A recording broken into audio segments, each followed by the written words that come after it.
Hi and welcome back to my channel, and again I'm continuing with the astrology series I've been doing, and obviously by the name of this video here I'm up to Scorpio rising. Excuse me. So anyway, if whether or not you've watched my other videos for the last couple of months, you probably would have heard the two headlines being that last month we had the eclipses, and then now we're also in Mars retrograde, which the energies of Mars retrograde will be at least until February, so next year. So there'll be a lot of intense energies to try and navigate through. But what we're going to be doing is looking into this month of December for you, and see what messages come through. I'm using the same decks. I was guided to, as you can see, it's a bit different.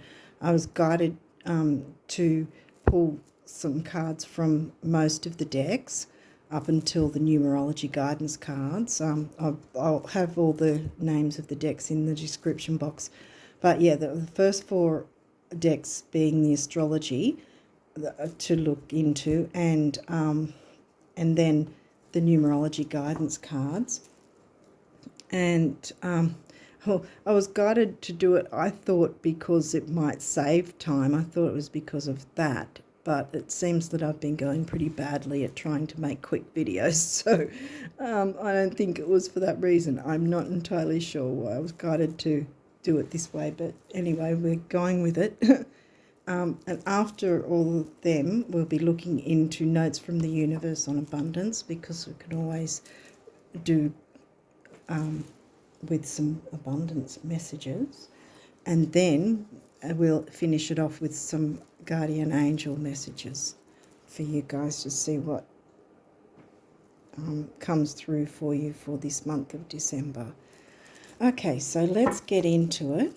So I think you guys have got quite Eris, that's an asteroid. You've got quite a few more cards than everyone else too, so I'm going to have to try my best not to waffle on. Ninth house. Now I'll be getting the book to read from some of these decks as well, like I normally do, have been doing the last couple of months. Okay, Jupiter. Oh, you've got Jupiter coming through. Now, ninth house is your... Well, ninth house is Sagittarius energy, but it's not going to be in Sag for you guys, because Sag is in your second. Ninth is... Cancer is your ninth house, I think. Sun, the sun. So sun in something, or it could be your sun sign. Uranus, about breaking free, pretty much, breaking through blocks. Fourth house, what would your fourth house be? Aquarius, I think. Yeah, Aquarius in your fourth house. Uranus is the ruler of Aquarius. What else have we got? We've got 11th house, which is generally Aquarius energy, but it's not in Aquarius for you. It's in Virgo, I think. 11th house, Virgo. We're running out of space, so I might have to pop it here. You've got quite a few more cards than every... Full moon. Okay, so you're going to have to take note of the full moon this month. And Pluto. Now, one or two of the other readings got Pluto, and I think someone else got Jupiter as well. Wow, okay. Looks like there's big changes for a few of you this month, which I think is actually a good thing. I mean, Pluto and Saturn get a bad rap, but Pluto's about the phoenix rising. So in order for the phoenix to rise, you have to, let go, full moon, of things that haven't worked out or that have been upsetting, instead of holding on to it. Anyway, we'll look into the book before we go any further with the other cards. Okay, so we've got Eris, which is an asteroid. That's Eros, so that's not the one. Aries, yeah. Can you see it that far up? I don't know. Well, you can see it in the book. It's the same picture. It's this one. Inner reading. Feeling jealous and angry. These are both healthy emotions, but don't let them consume you entirely, or you may not be invited to the party. Oh, it's party season. It might feel satisfying to lash out in the moment, but if you channel that anger into something more productive, you will yield much better results. Now, it's funny the full moon has jumped under Eris as well. Okay, I haven't seen what cards these were either. I've pre-shuffled but I haven't seen them. Well, I've seen these now, obviously. Eris can also point to transgenerational trauma. Ooh, and its effect on our daily lives. We carry the stresses of our ancestors inside of us, and this shapes our responses to certain triggers on a cellular level.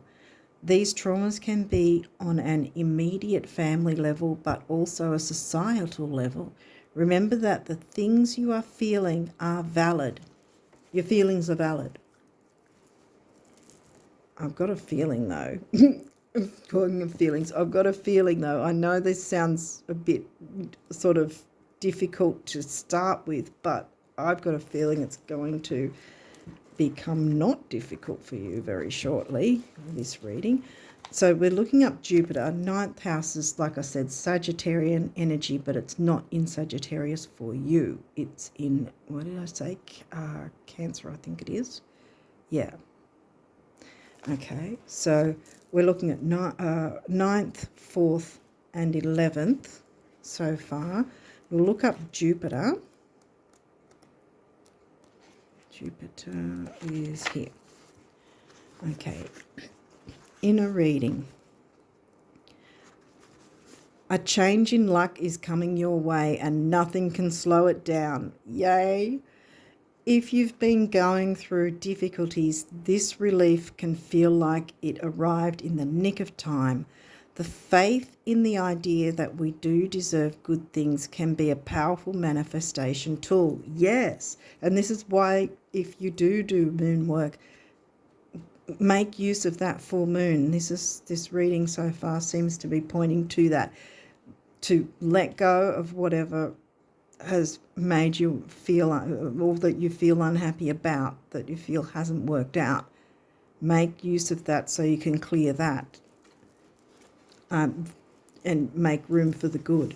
Okay, so, yeah, powerful manifestation tool.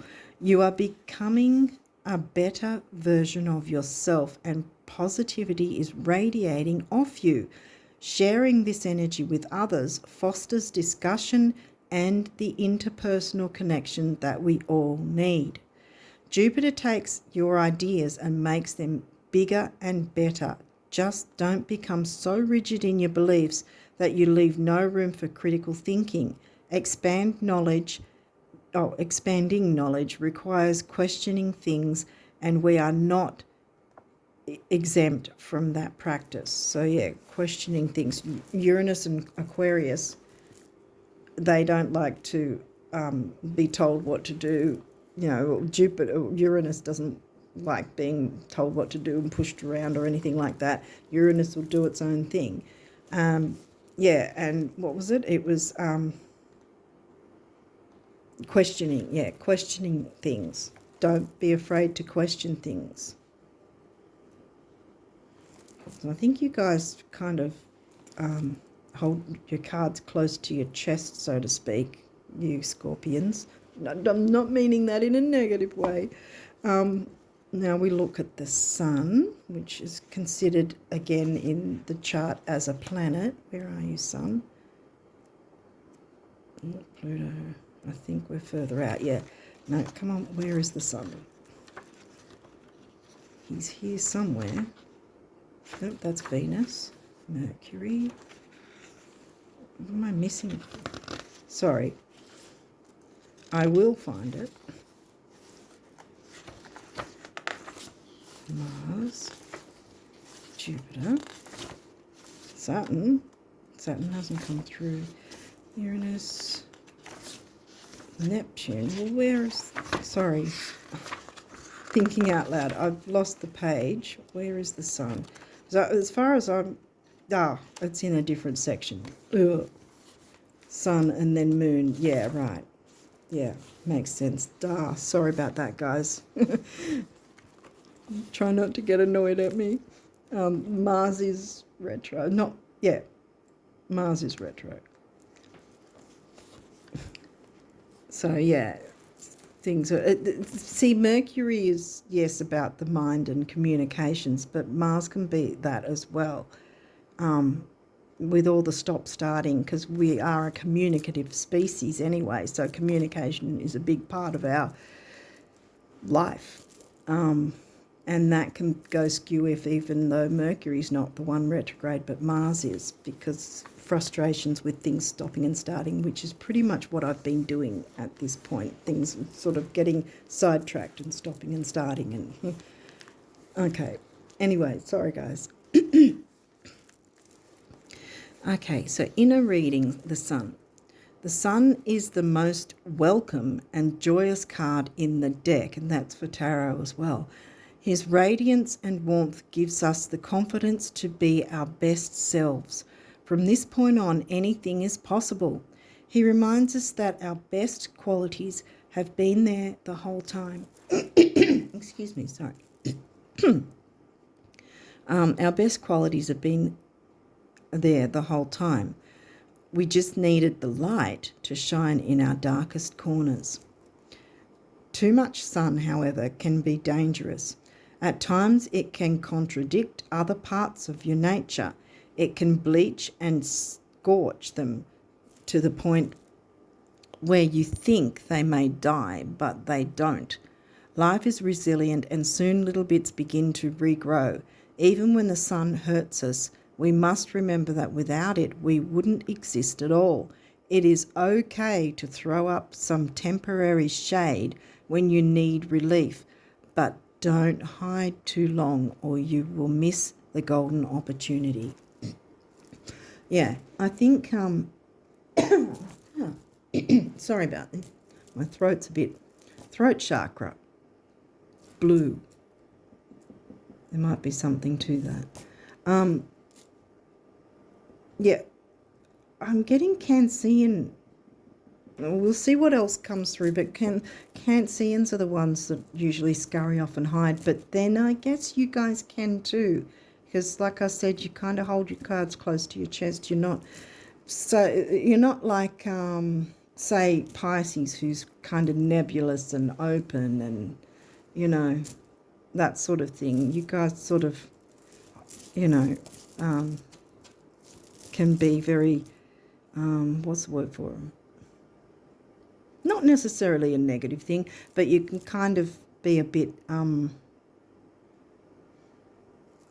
self-preserving, I guess you could call it, in a way.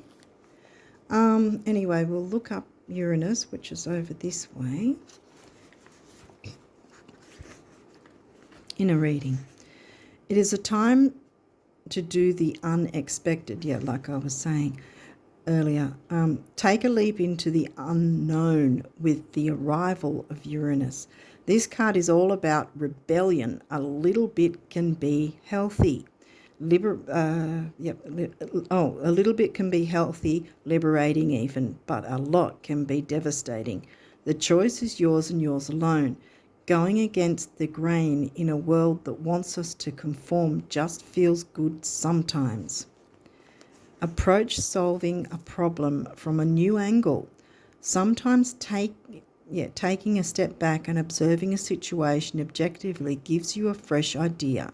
Imagine if the world's greatest inventors gave up the first time their ideas didn't work.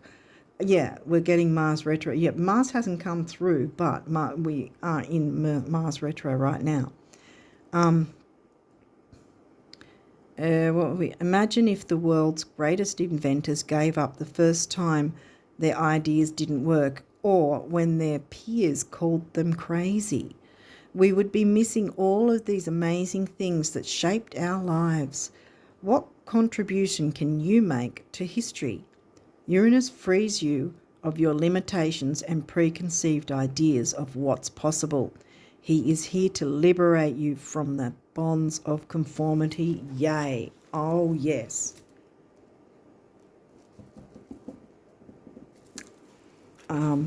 Okay.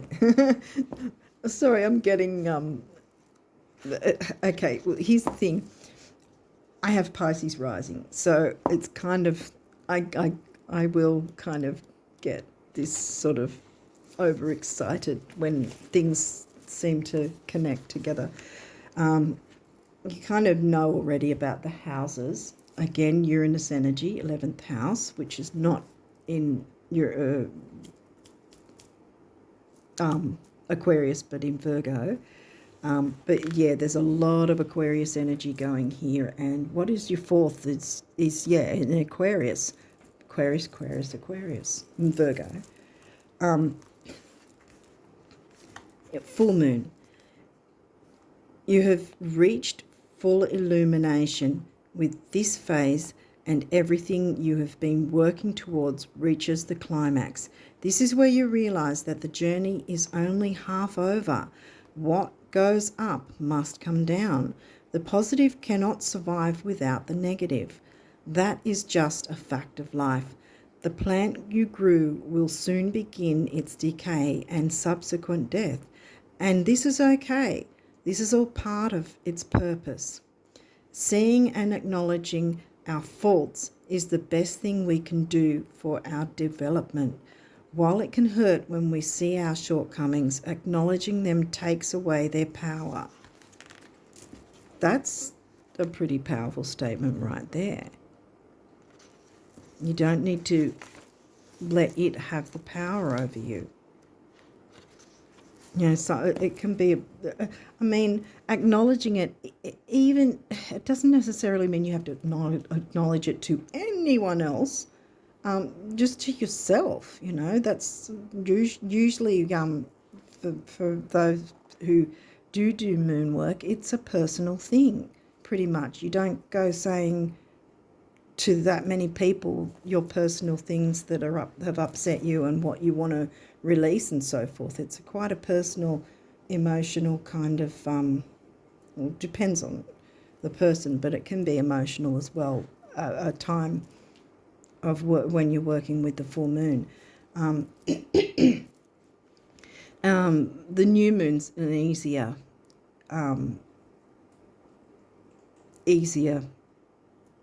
what's the word for it? Time. I can't think of the word, because the full moon's about letting go, the new moon's about bringing the new in.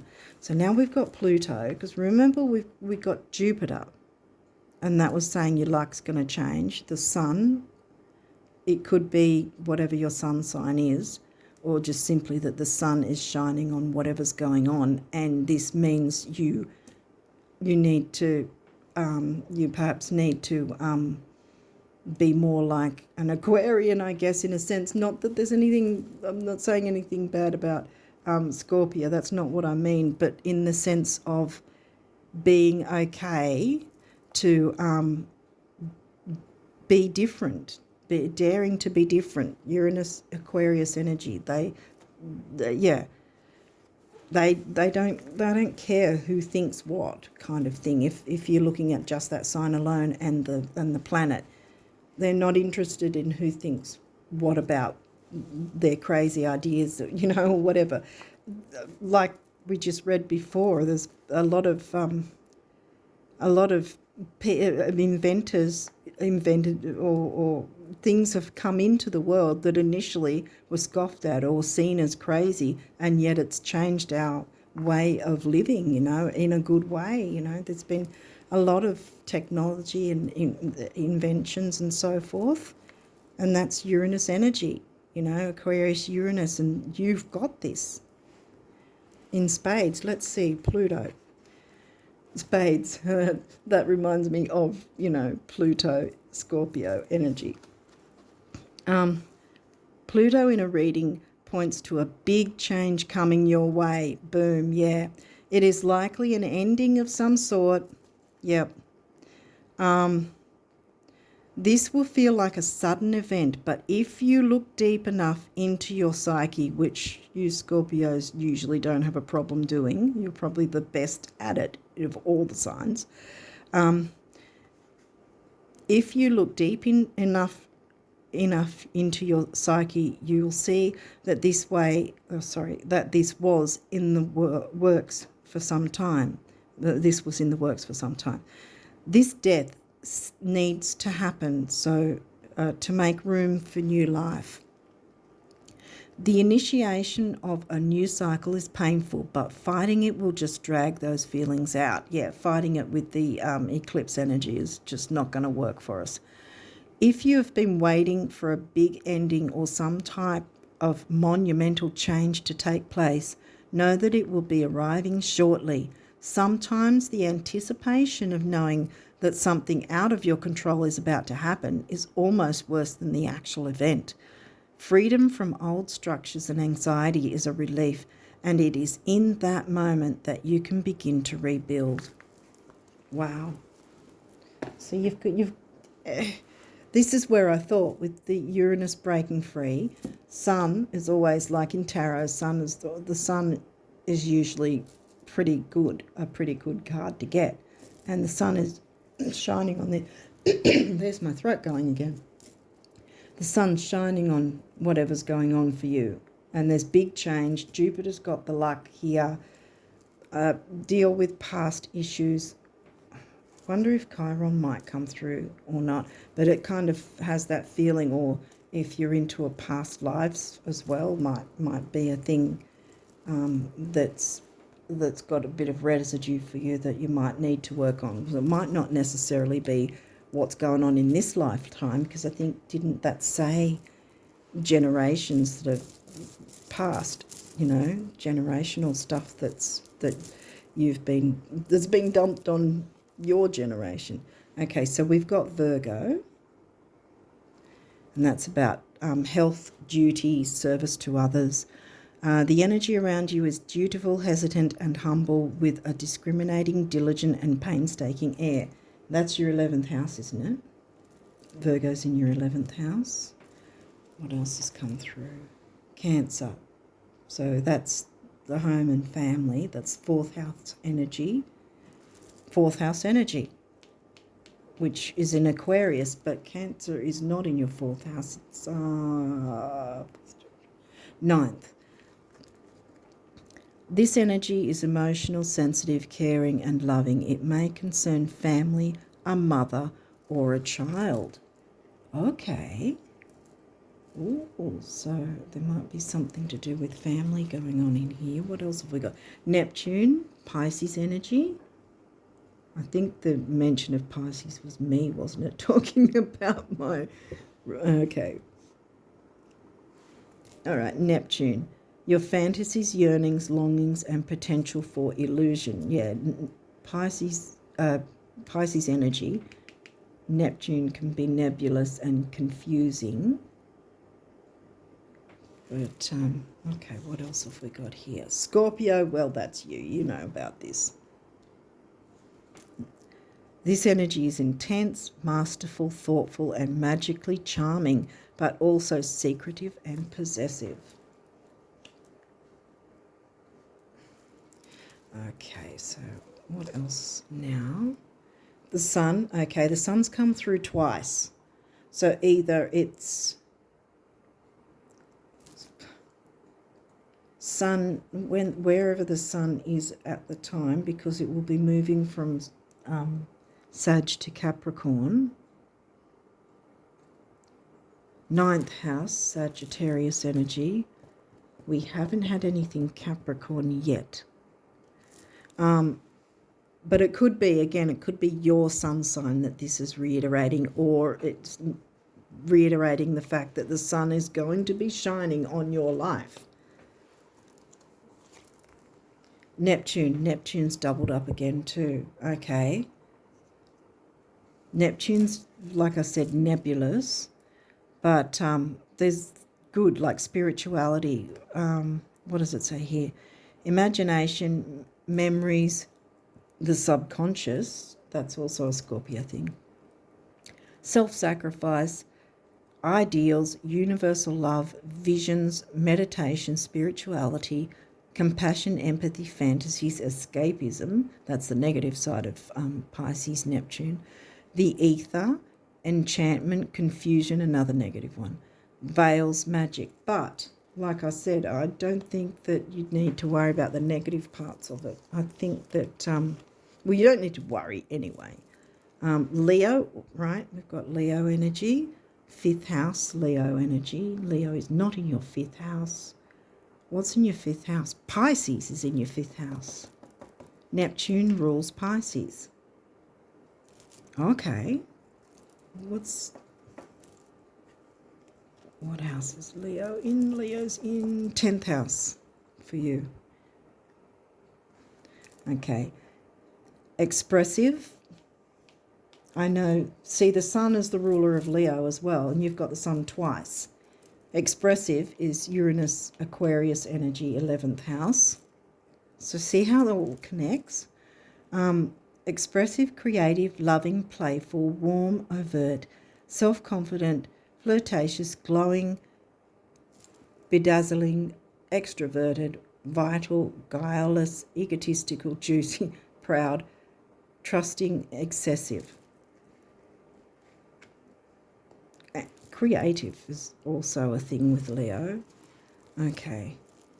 And the sun's come in twice.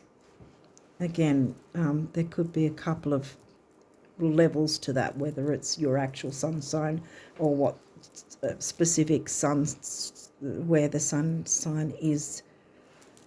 I'd be taking note of when the next full moon is, the couple of days.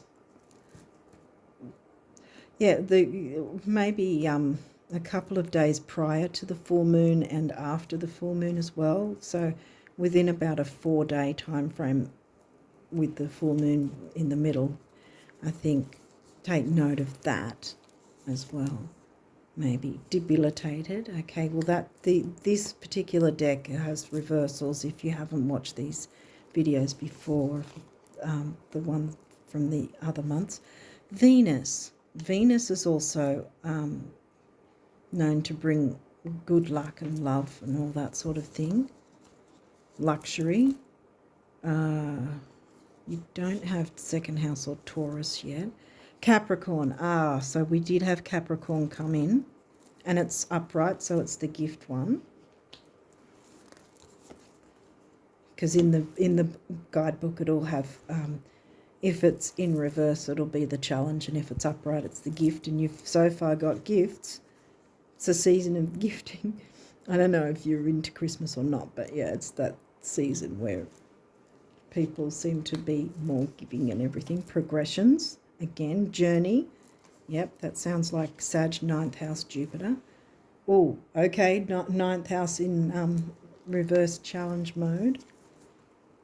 Midheaven also in challenge mode. And the midheaven is often, okay, we'll get this for a second.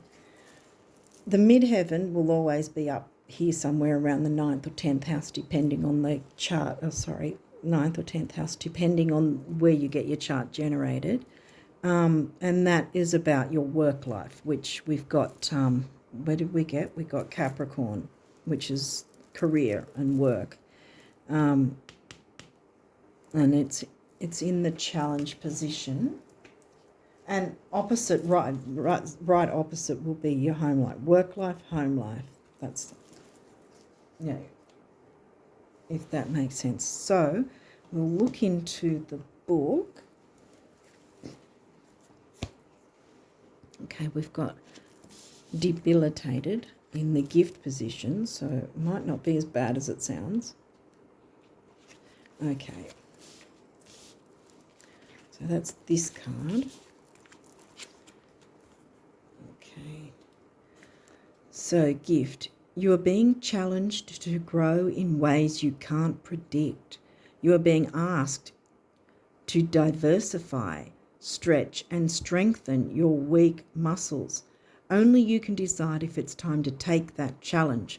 But this experience also encourages you to love yourself in the quiet moments and to appreciate what you bring to the table even when nobody else notices. And that can happen a lot to quite a few of us, we work so hard and do on something or give so much to others, and it seems like nobody's noticing, but the universe notices. Funny that Saturn had a little. I think I'll look up gift actually, because sometimes when I turn into a page, it certain seems to be connected somehow. So we'll read the gift of this. The ancestors call you ancestors. The ancestors call you to wisdom and maturity, to know your gifts and limitations. This process may be an initiation, and that's exactly what we've just been reading, a test that empowers you. So, yeah, it's time for you to get yourself empowered. To put it bluntly, sorry. Okay, Venus is upright, so see how everything's... You're not getting any difficult aspects, really. I mean, yes, it says debilitated, but that's the worst of it. You don't have any squares in here or oppositions. Yeah. So anyway, Venus in the gift position. Venus encourages a loving heart, to heal your own heart and become a Venusian beacon to the world around you. Develop what the Buddhists refer to as, I can't read that word, planetary. Loving kindness, benevolence, friendliness, and active interest in others' well-being. Okay, so it's a bit of give and take.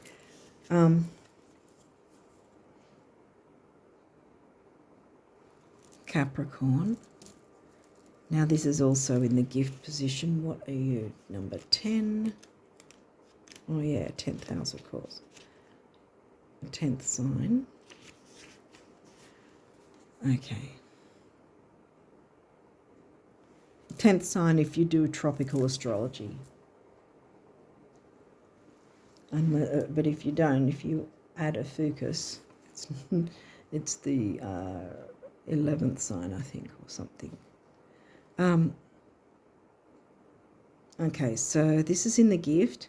Wisdom grown over time and through mature experience is the gift of Capricorn, as is connection to the spiritual traditions. Spirituality is coming through with, where did we get Neptune? Didn't we get Neptune? Or yeah, Pisces energy. As is connection to the spiritual traditions and disciplines that offer a sound foundation for our evolution. Okay, so now we move up to 56. Progressions. Okay. Oh, this is very quick. Gift. Trust the tides and set your own sails. Well, that was fast and to the point. Okay, so let's move to 9th house. Okay, I'll read this. 11th house. Healthy community and strong teams are made up of a wonderful bouquet of unique individuals. Okay, but we're looking for the 9th house. Oh, there it is.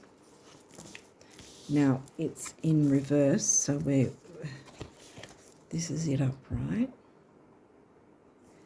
In reverse, we have the challenge. When you finally break through and can see the far horizons, it can be difficult to reconcile the allure of those infinite possibilities with the familiarity of the people close to you. Both are important. Right, okay. And the midheaven, which is number 36.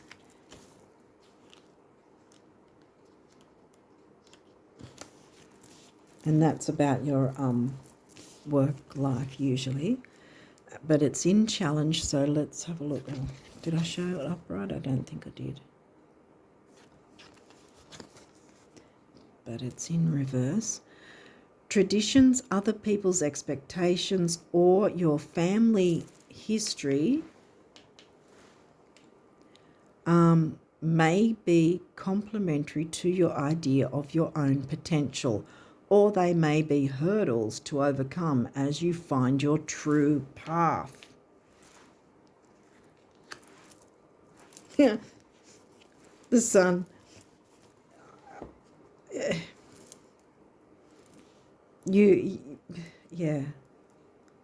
You've got to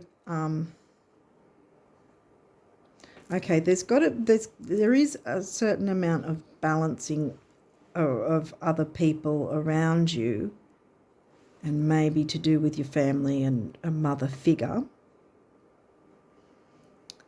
But there's also a healing aspect that's needed because, look, you've got Pluto saying there's big changes, Jupiter saying luck's on your side, the sun is coming through twice, and a lot of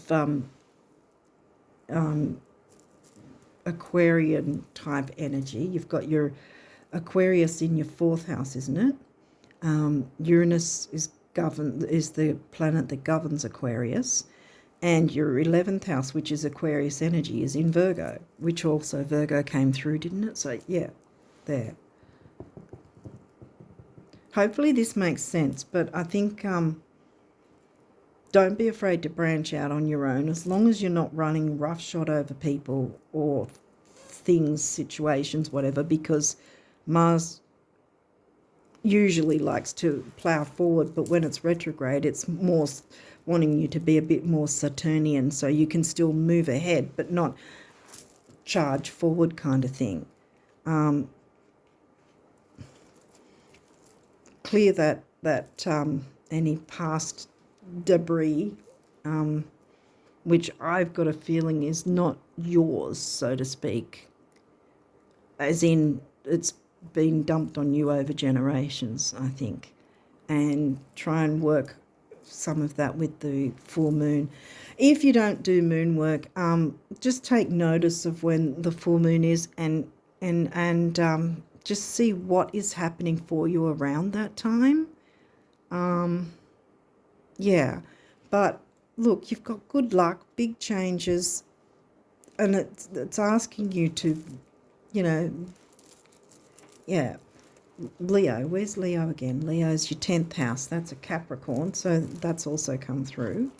Let's see your numerology. Moderation, yeah, that's a Virgo Capricorn thing. We just were talking about Capricorn. So, yeah, so do what you can to clear that debris. Creativity, that's Leo, the sun, yep. 14 comes to 5, which is freedom, by the way. 3 is youth action activity. So you can still take action with Mars retro. It's the same as Mercury retro. None of us can hide in a cave the whole time while it's happening. We still have to get on with our lives, obviously. But even with Mercury retrograde, you can still move forward. If you're working with the retrograde, then it's going to work in your favour. 11, which is the master number of relationships. I think it's of service as well. Individuality, though. It's interesting that it's individuality right near the Uranus Aquarius energy too. So, and to do with spirituality, I think, as well. Hopefully this is making sense. But I again, you're another one that's getting some big changes and good luck. And I think it's good luck to do with some form of family or matriarchal mother energy. whether it's your own mother or someone that is like a mother to you.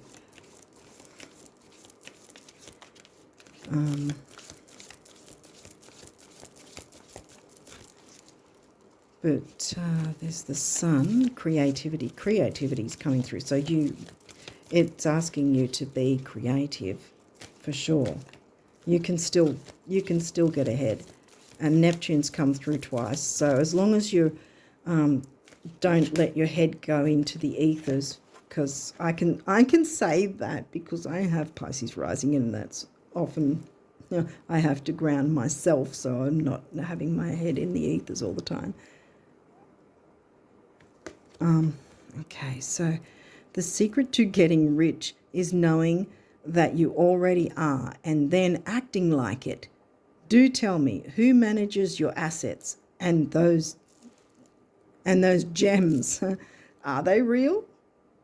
See you in Cannes. Oh, I think that's the Cannes Film Festival. The universe. I think that's what's come to mind. I don't really know much about that, but you can be the star of the show. And you don't have to be afraid. I mean, the planet Uranus is on its side, and if you just look at the kind of archetype personality of Uranus, it's not afraid to take on a heavy hitter like Saturn, for instance, which is the ruler of Capricorn, by the way. You know what I mean? So in that way, you let your individuality show, because Leo also is like that. Leo and Aquarius like to be individualistic and yeah, they're not generally, as signs go, they're not generally afraid to be out there and go against the grain, so to speak. As long as you're not doing it in a negative way, then yeah, because yeah, clear what you can if you do moon work. I recommend anyway, if you want to consider it, because that's going to clear things for you. Chiron hasn't come through, so I don't think it's going to be too big a problem to clear, if that makes sense. Yeah. Is there any other messages for Scorpio rising from the universe about abundance for them? Scorpio rising abundance messages.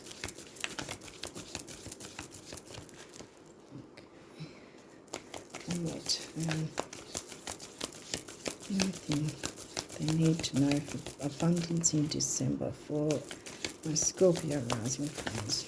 Okay, that one looked like it wanted to come through. Oop, and that one.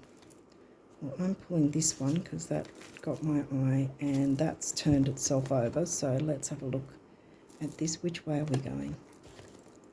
Yep. Okay. So this is quite colourful, beautiful picture. This is. It's a water scene. Hang on. This might be something, because look, you've got tropical. Wait a second. Tropical scenes. Sorry, it just sort of jumped out at me for some reason. Might have something to do with being able to go on a holiday of some sort to a tropical kind of place, because you've got your 9th house, which is about travel. Okay. Do you know what it's going to feel like when the day comes and everything you now want has come to pass?